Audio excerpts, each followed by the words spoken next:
అపోస్తుల కార్యముల గ్రంథము 16వ అధ్యాయము 24వ వచనం నుండి 31వ వచనం వరకు చదువుకుందాం. అపోస్తుల కార్యముల గ్రంథము 16వ అధ్యాయము 24వ వచనం నుండి 31వ వచనం వరకు చదువుకుందాం. అతడు అట్టి ఆజ్ఞను పొంది వారిని లోపలి చెరసాల్లోనికి త్రోసి వారి కాళ్ళకు బండ వేసి బిగించెను. అయితే మధ్యరాత్రి వేళ పౌలును సీలయు దేవునికి ప్రార్థించుచు కీర్తనలు పాడుచు నుండిరి. ఖైదీలు వినుచుండిరి. అప్పుడు అకస్మాత్తుగా మహాభూకంపం కలిగెను. చెరసాల పునాదులు అదిరెను. వెంటనే తలుపులన్నయు తెరుచుకొనెను. అందరి బంధకములు ఊడెను. అంతలో చెరసాల నాయకుడు మేలుకొని చెరసాల తలుపులన్నీ తెరిచి ఉండుట చూచి ఖైదీలు పారిపోయారు అనుకొని కత్తి దూసి తన్ను తాను చంపుకొనబోయెను. అప్పుడు పౌలు, నీవు ఏ హాని చేసుకునవద్దు, మేమందరం ఇక్కడనే ఉన్నామని బిగ్గరగా చెప్పాను.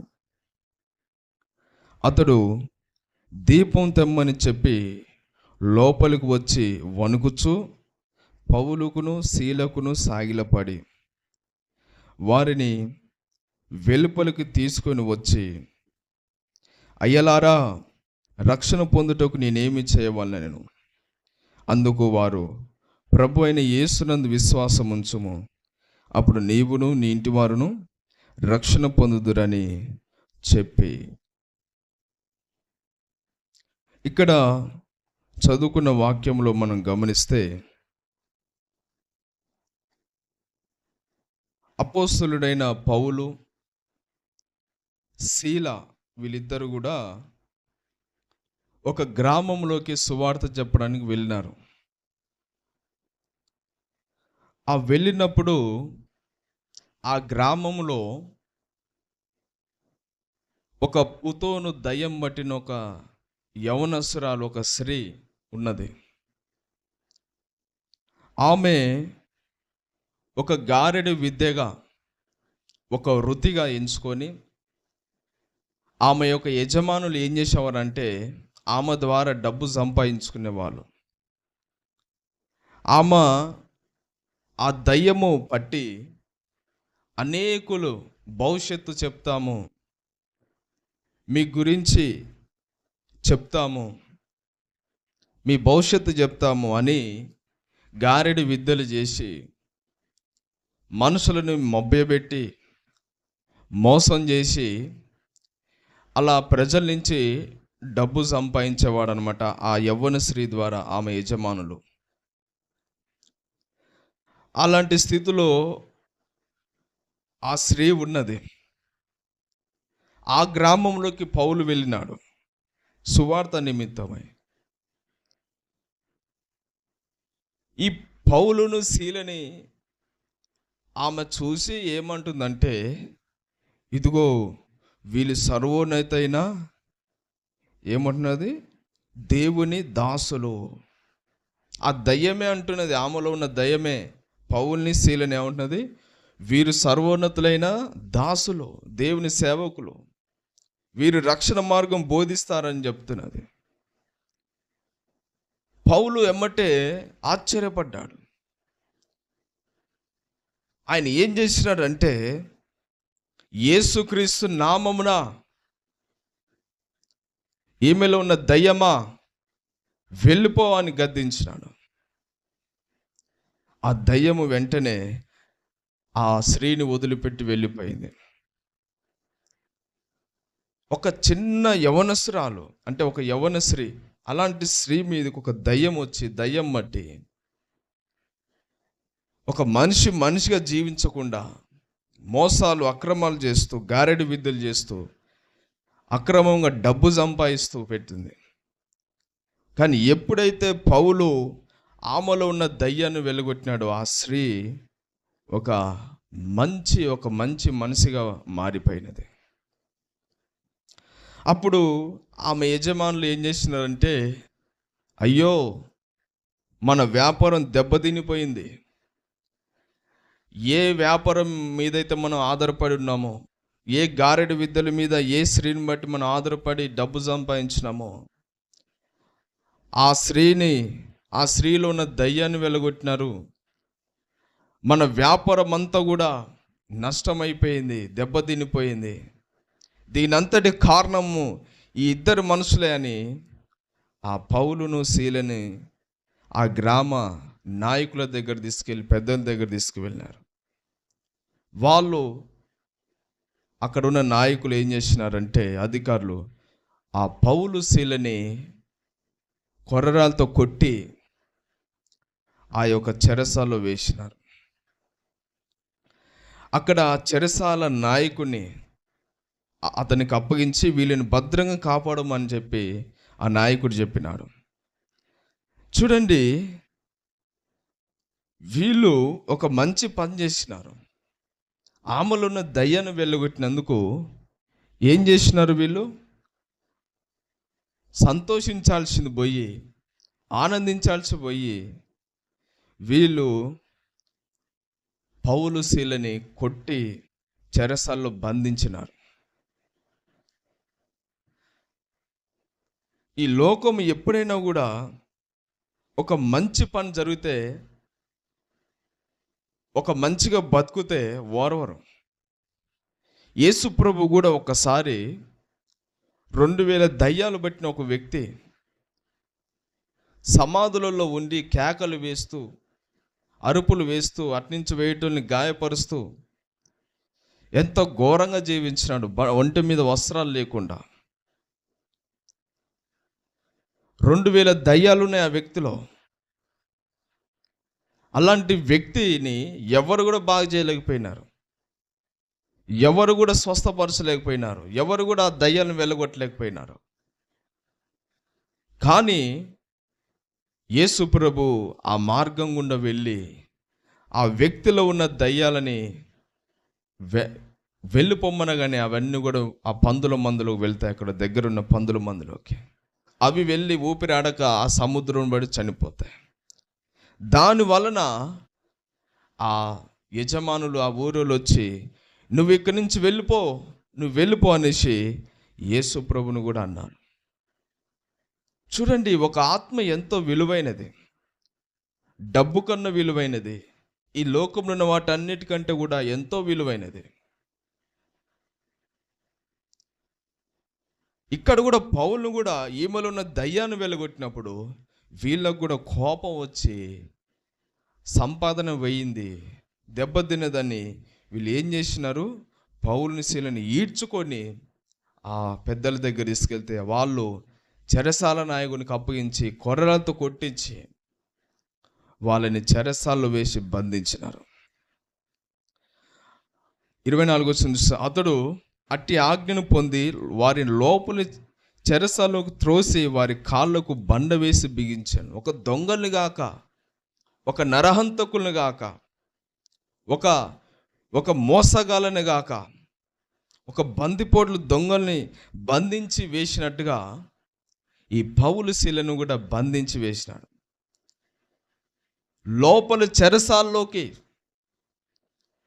ఒక ప్రత్యేకమైన చెరసాల్లోకి వాళ్ళని బంధించి వేసినాడు, తలుపు వేసినాడు.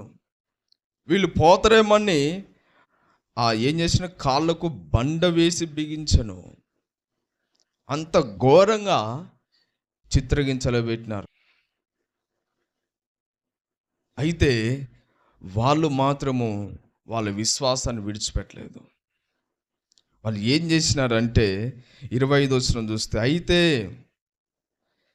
మధ్యరాత్రి వేళ పౌలును శీలయు దేవునికి ప్రార్థించుచు కీర్తనలు పాడుచునుండిరి, ఖైదులు వినుచుండిరి. పౌలు శీల ఏం చేసినారు? అర్ధరాత్రి వేళ పౌలు శీల దేవునికి ప్రార్థన చేస్తున్నారు, పాటలు పాడుతున్నారు, దేవుని స్తుతిస్తున్నారు, దేవుని ఘనపరుస్తున్నారు. చూడండి ఎంత మంచి విశ్వాసం వాళ్ళది. ఎన్ని కొరడా దెబ్బలు కొట్టినారో వాళ్ళు, ఎంత చిత్రహింసలు పెట్టినారో, ఎంత బాధ పెట్టినారో. వాళ్ళ కాళ్ళను కూడా బండకు కట్టేసినారు, వాళ్ళ చేతులు కట్టేసి ఉంటారేమో, చెరసాల్లో వేసినారు. కానీ నోరును మాత్రం బంధించలేదు. వాళ్ళలో ఉన్న ఆత్మ ఎవరు కూడా బంధించలేరు. ఈ లోకంలో మనుషులు వేటినైనా బంధించవచ్చు, కానీ మనలో ఉన్న ఆత్మని, దేవుని ఆత్మని ఎవరు కూడా బంధించలేరు. వాళ్ళని కాళ్ళకి బండకేసి బిగించినా కూడా, వాళ్ళని లోపల చెరసాల్లో వేసినా కూడా, వాళ్ళు మాత్రము ఏం చేస్తున్నారు? ప్రార్థన చేస్తున్నారు, స్తుతిస్తూ పాటలు పాడుతున్నారు దేవునికి. చాలామంది ఏం చేస్తారంటే, ఇంత శ్రమ వచ్చినాక, ఇంత కష్టం వచ్చినాక, మేము చేసింది దేవుని పనే కదా, దేవుని ఆత్మల రక్షణ కోసమే కదా సువార్త చెప్తున్నప్పుడు వెళ్ళినాము, ఆ దయ్యం వెలుగొట్టినందుకు ఇంత శ్రమ వచ్చినప్పుడు దేవుడు కాపాడాలి కదా, ఎందుకు కాపాడలేదు, ఎందుకు రక్షించలేదు, ఎందుకు బాగు చేయలేదు, ఎందుకు నన్ను చూస్తలేడు అని చాలామంది దిగులు పడతారు. చాలామంది ఈ శ్రమ రాగానే, ఒక కష్టం రాగానే, ఒక బాధ రాగానే, శ్రమ రాగానే, అప్పులు రాగానే, బాధలు రాగానే వాళ్ళు ఏం చేస్తారంటే దేవుణ్ణి విడిచిపెట్టిపోతారు. దేవునికి ప్రార్థన చేయరు, దేవుణ్ణి స్తుతించరు, మందిరానికి వెళ్ళరు, దేవునితో సహవాసం చేయరు. వాళ్ళు ఏదన్నా చిన్న కష్టం రాగానే, చిన్న ఇబ్బందులు రాగానే వాళ్ళు ఏం చేస్తారంటే ఇంకా ఏమి కూడా ప్రార్థన చేయకుండా, ఏం చేయకుండా దేవునికి దూరం అయిపోతారు. ఈరోజు చాలామంది ఈ విధంగా ఉన్నారు. ఈ పౌలు శీల మనకు మాదిరిగా ఉన్నారు. అంత బాధ పెట్టినా కూడా వాళ్ళు మాత్రం కృంగిపోలే, భయపడలే. వాళ్ళు ఏం చేస్తున్నారంటే ప్రార్థన చేస్తున్నారు. ఎవరికి? దేవునికి ప్రార్థన చేస్తున్నారు. పాటలు పాడుతున్నారు. అంటే పాటలు పాడుతున్నారు అంటే అర్థమైంది, అంత బాధ పెట్టినా కూడా, అంత హింస పెట్టినా కూడా వాళ్ళకి ఏమైనా కొంచెం కూడా బాధ అనిపిస్తలే, కొంచెము కూడా అది ఆ శ్రమగా అనిపిస్తలేదు, ఆ కష్టంగా అనిపిస్తలేదు, ఆ బాధగా అనిపిస్తలేదు. పాటలు పాడుతున్నారంటే ఆనందంగా ఉన్నారని అర్థం. ఆనందంగా ఉన్నారు, వాళ్ళు సంతోషంగా ఉన్నారు. అందుకనే పాటలు పాడుతూ దేవుని స్తుతిస్తూ ప్రార్థన చేస్తున్నారు. సో ఎన్ని కష్టాలు వచ్చినా కూడా వాళ్ళు ఏం చేస్తున్నారంటే సంతోషంగా అనుభవిస్తున్నారు దేవుని కోసం. ఎందుకో తెలుసా? ఈ లోకంలో మనం ఎన్నో శ్రమలు, ఎన్నో బాధలు అనుభవించి దేవుని రాజ్యానికి వెళ్ళాలి. ఆ దేవుని రాజ్యములో ఆ యొక్క కిరీటము, ఆ దేవుడిచ్చే ఆ కిరీటము, ఆ దేవుడిచ్చే బహుమానం కొరకు వాటికంటే ఈ శ్రమలు ఎక్కువైనా కావు. దానికోసం, ఆ కిరీటం కోసము, ఆ బహుమతి కోసము, ఆ పరలోకం కోసం ఎన్ని శ్రమలైనా, ఎన్ని బాధలైనా, ఎన్ని కష్టాలు అనుభవిస్తాం. వాటికంటే ఇవి ఎన్న తగినవి కావు. ఇవి కొంచెం మాత్రం తుచ్చమైన, నిత్యమైన, ఇవన్నీ కొంచెం మాత్రం, కొంతసేపు మాత్రం ఉంటాయి అని తలంచుకొని వీళ్ళు ఏం చేసినారంటే అవన్నీ కూడా భరిస్తూ, ఆ శ్రమలోనే, ఆ కష్టాల్లోనే, ఆ బాధల్లోనే వాళ్ళు ప్రార్థన చేస్తూ, పాటలు పాడుతూ దేవుణ్ణి స్తుతిస్తున్నారు ఆనందంగా. ఈరోజు ప్రతి క్రైస్తవులు కూడా ఈ విధంగా ఉండాలి. యేసుప్రభువు నమ్ముకుంటే నీకు అప్పులన్నీ తీరిపోతాయి, రోగాలు పోతాయి, బాధలు పోతాయి, నీకు అయ్యి వస్తాయి, ఒక దగ్గు రాదు, తుమ్ము రాదు, ఏ బాధ కష్టం ఉండదని ఈ మాటలన్నీ చెప్పేవాడిని ఎప్పుడు నమ్మొద్దు. ఎందుకంటే అన్నీ తప్పుడు సిద్ధాంతాలు. యేసు ప్రభువుని నమ్ముకుంటే మనకు మొదటిగా కలిగేది రక్షణ కలుగుతుంది, మన పాపాలు పోతాయి, మనకు నిత్య జీవము మార్గంలో నడుస్తాము, మన హృదయంలో గొప్ప ఆనందం ఉంటుంది. ఎవరున్నా ఎవరు లేకపోయినా, ఏదున్నా ఏది లేకపోయినా, ఎన్ని కష్టాలున్నా లేకపోయినా కూడా సంతోషంగా తృప్తి కలిగి ఉంటాము. దేవుని కంటే ఈ లోకంలో ఏది కూడా గొప్పది కనిపించదు, యోగ్యమైనది కనిపించదు, ఎక్కువైనది కనిపించదు. అందుకనే మనము ఎన్ని కష్టాలు వచ్చినా, ఎన్ని బాధలు వచ్చినా ఏం చేయాలి? ఇట్లనే ప్రార్థన చేస్తూ పాటలు పాడుతూ ఉన్నప్పుడు దేవుని యొక్క అద్భుత కార్యాలు మనం చూస్తాము. హల్లెలూయా. జరిగిందేంటి? 26వ వచనములో, అప్పుడు అకస్మాత్తుగా చూడండి, ఆ ఖైదీలు కూడా వింటున్నారు. ఏం చేస్తున్నారు? ఖైదీలు కూడా, అంటే పౌలు శీలతో పాటు ఆ చెరసాలలో అనేక మంది ఖైదీలు, ఆ దొంగలు కావచ్చు, నరహంతకులు కావచ్చు, అలాంటి క్రూరమైన మనుషులు కూడా ఆ చెరసాల్లో ఉన్నారు పౌలుతో పాటు. వాళ్ళు కూడా ఏం చేస్తున్నారంటే ఈ పౌలు శీల వాడే పాటలు, కీర్తనలు, ప్రార్థనలు అన్నీ కూడా వింటున్నారంట. చూడండి, మళ్ళీసారి చదువుతాం 25 వచ్చిన.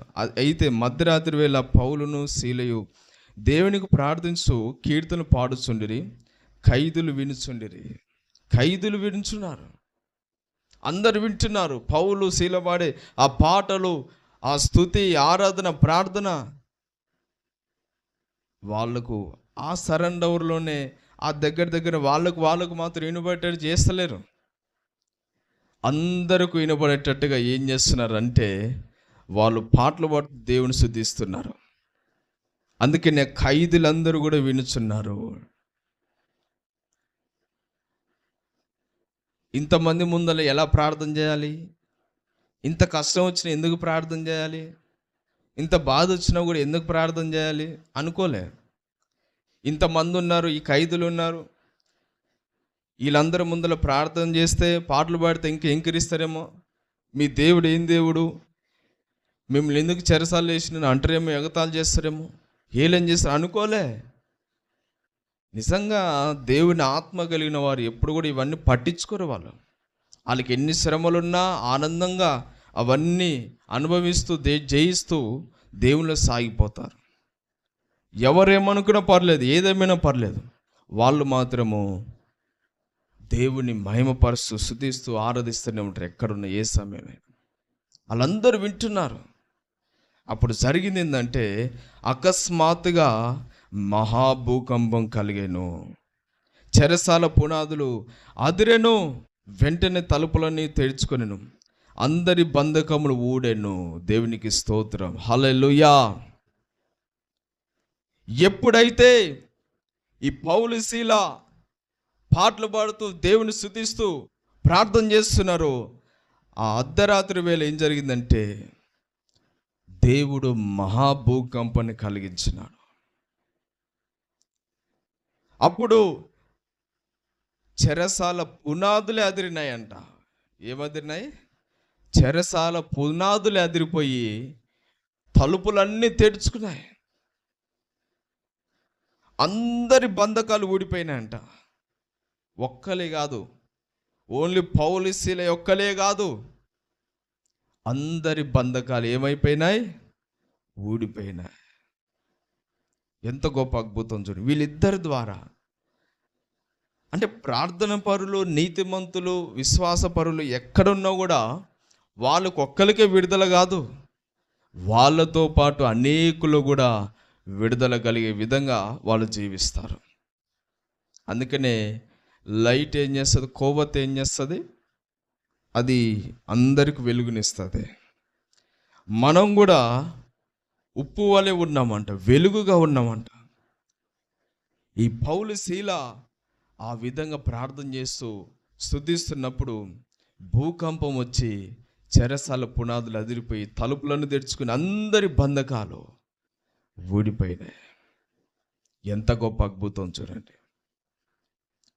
వెంటనే ఆ చెరసాల నాయకుడు ఆ చెరసాలంతరికి ఒక నాయకుడు ఉన్నాడు. ఆ నాయకుడు లేచినాడు. అయ్యో ఏం జరిగింది, ఎక్కడిది భూకంపము, ఇంత భయంకరంగా ఎప్పుడు రాకుండా ఈ విధంగా భూకంపం వచ్చింది అనేసి భయపడి అతను లేచి అక్కడ ఉన్న తలుపులన్నీ తెరుచుకున్నాయి. ఖైదీలందరూ పారిపోయినారేమో.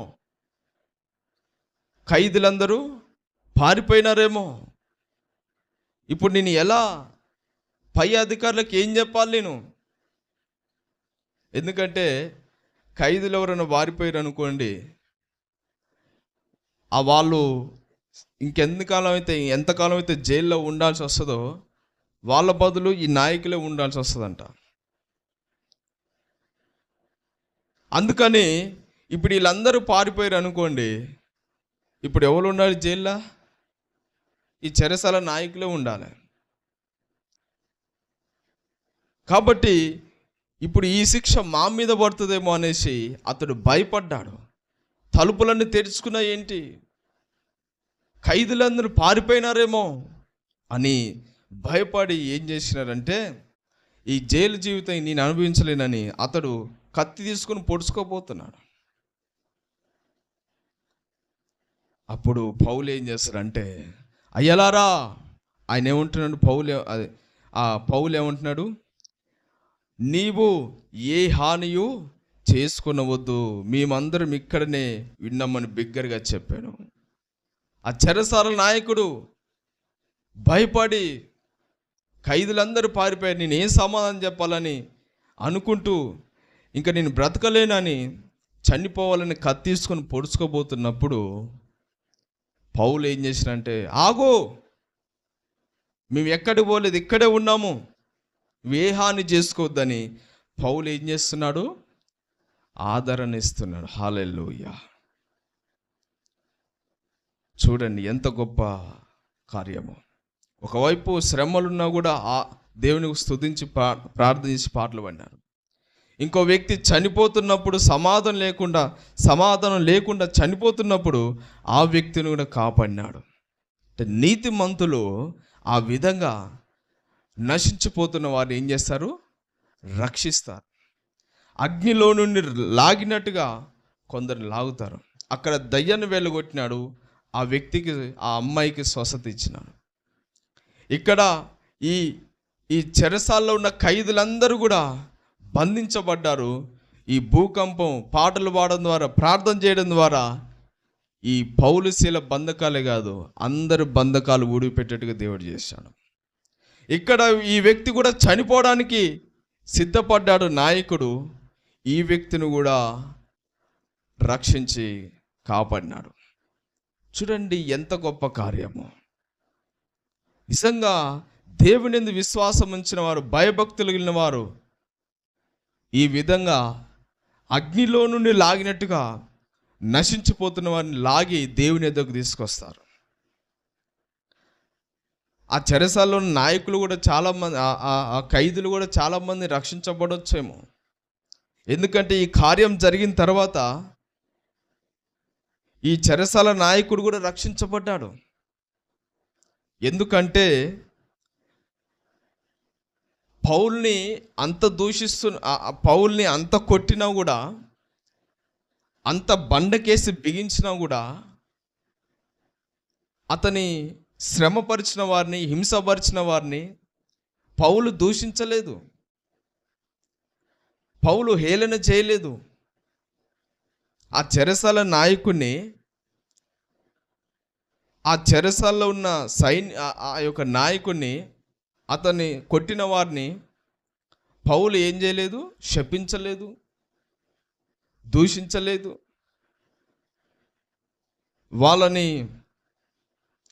వాళ్ళ మీద పగ తీర్చుకోలేదు, వాళ్ళని ఏం చేయలేదు. కానీ ఎన్ని శ్రమలున్నా కూడా ఏం చేసినాడు, ప్రార్థన చేసినాడు.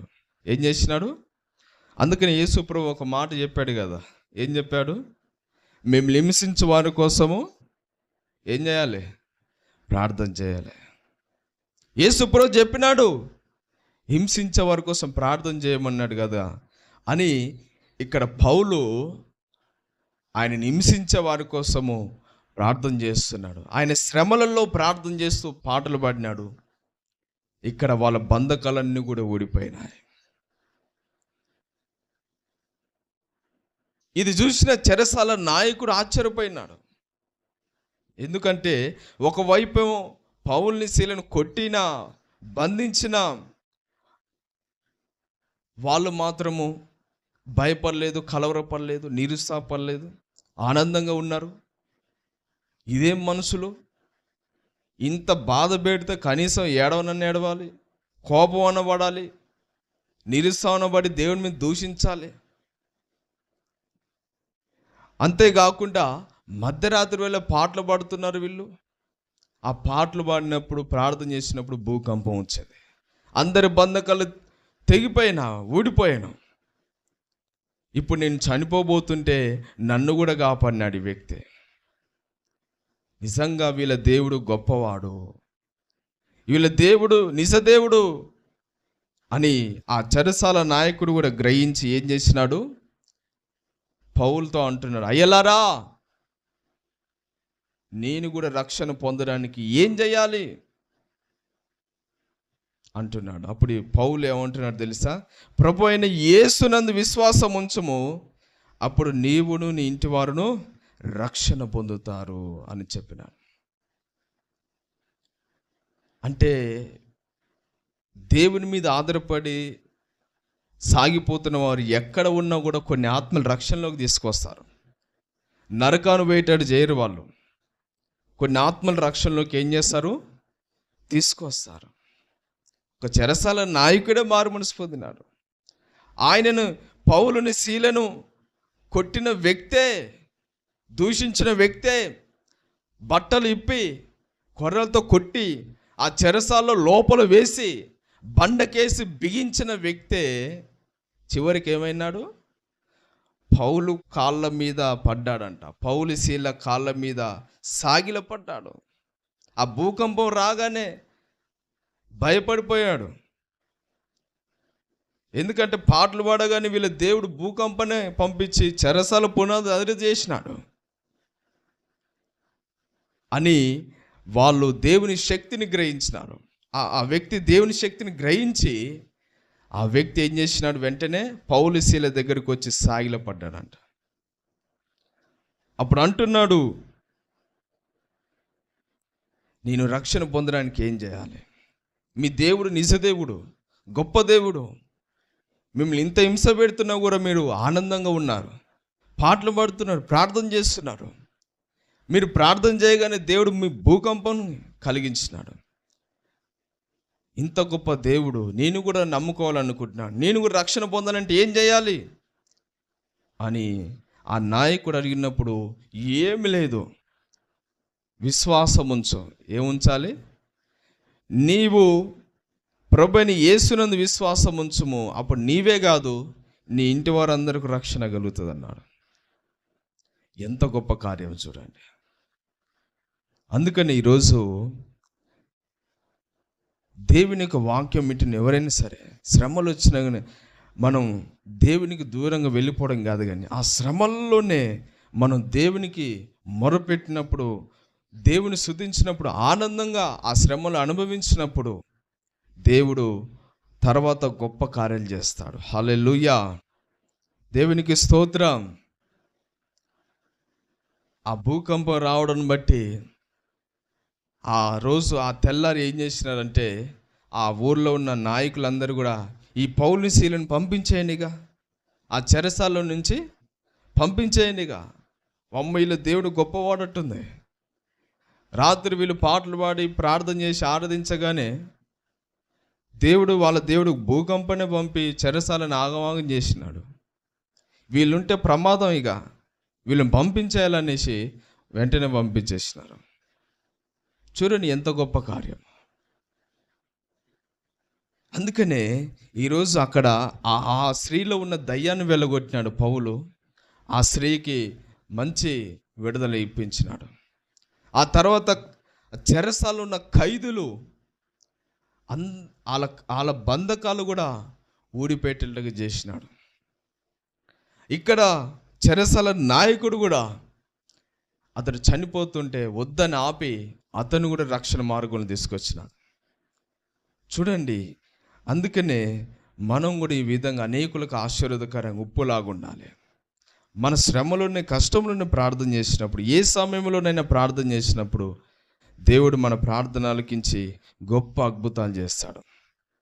ఇంకా నా వల్ల కాదు, జయించడం నా వల్ల కాదు, ఈ శ్రమను అనుభవించడం నా వల్ల కాదని నిరుత్సాహపడితే ఇంకా దేవుడు ఏమీ చేయలేడు. హల్లెలూయా.